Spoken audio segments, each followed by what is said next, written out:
নমস্কার দাদা ভাই দিদি ভাই, আশা করি আপনিও ভালো আছেন, আমিও ভালো আছি।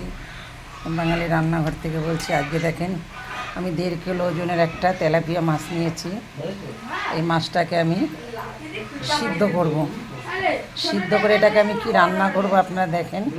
এটাকে আসামিও রান্না করব, আসামি ওদের। এর ভিতরে আমি একটু লবণ হলুদ দিয়ে দিচ্ছি, সিদ্ধ করব মাছটাকে। আসামিরা যেভাবে রান্না করে সেইভাবে করব।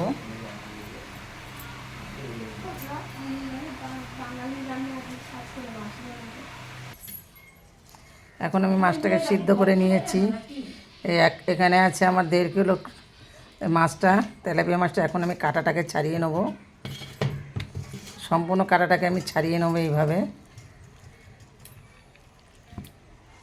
এর ভিতরে যে কাঁটা ছাড়াবো, একটু এর ভিতরে কাঁটা থাকবে না, সম্পূর্ণ কাঁটাটাকে আমি ছাড়িয়ে নেব।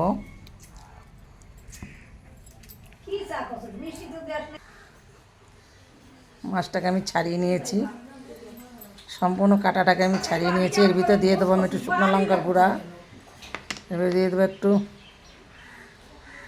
কাশ্মীরি লঙ্কার গুঁড়া, এটার ভিতরে দিয়ে দেবো আমি কতটা লবণ। এর ভিতরে আমি কিছুটা দিয়ে দেবো হলুদ, দিয়ে আমি এটাকে এখন মেখে নেব। আর এর ভিতরে কিছুটা দিয়ে দেবো আমি কতটা পোস্ত, এই বেসন।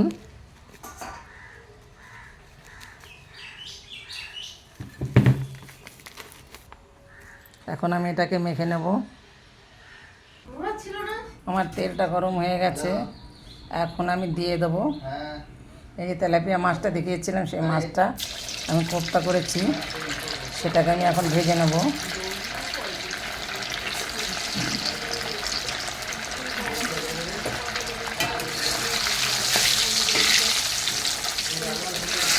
আজকে দেখেন আমি তেলাপিয়া মাছের কিন্তু কোপ্তা করব, সে কোপ্তাটাকে দেখতে থাকুন।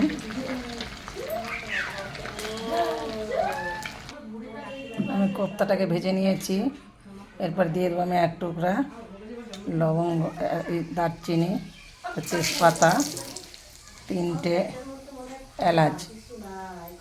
তার সঙ্গে ফোড়নে আমি একটু দিয়ে দেবো একটু জিরা, সামান্য একটু সাদা জিরা।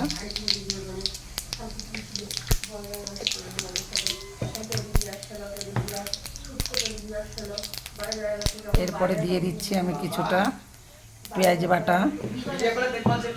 এরপরে আমি দিয়ে দেবো 2 চামচির মতন পেঁয়াজ বাটা।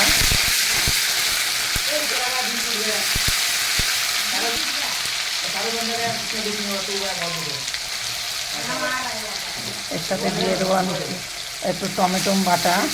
পেঁয়াজ বাটাটা কিন্তু আমার অনেকটা ভাজা হয়ে গেছে, এবং এর ভিতরে দিয়ে দেবো আমি কিছুটা টমেটো বাটা।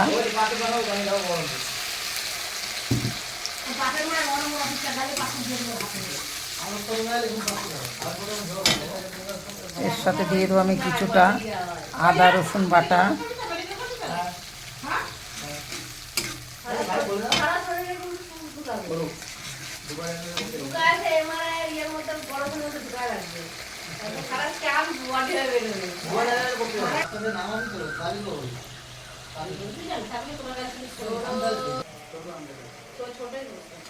আমার এটা ভাজা হয়ে গেছে, মশলাটা প্রায় ভাজা হয়ে গেছে, প্রায় দেখুন তেল উঠে গেছে। কিন্তু আমাদের এখানে কারেন্ট নেই, খুব অসুবিধা, ঝড়ঝাপটা হলো, যার জন্য কারেন্ট চলে গেছে। এই ভিতরে আমি দিয়ে দেবো কিছুটা দই, ফাটিয়ে নিয়েছি দই। এটার ভিতরে আমি টক দই দিয়েছি।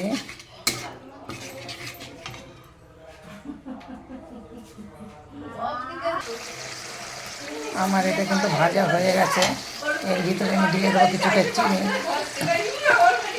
যেখানে আমি টক দই দিয়েছি। এখন এর ভিতরে দিয়ে দেবো কিছুটা হলুদ, হলুদের সংখ্যাটা আমি একদমই কম দেবো। এর ভিতরে দিয়ে দেবো আমি লবণ, এর ভিতরে দিয়ে দেবো আমি কিছুটা জল।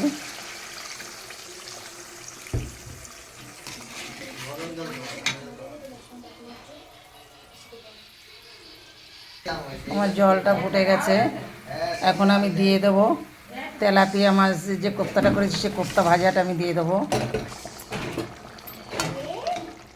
এখন আমার 10 মিনিটের মতন ফুটবে।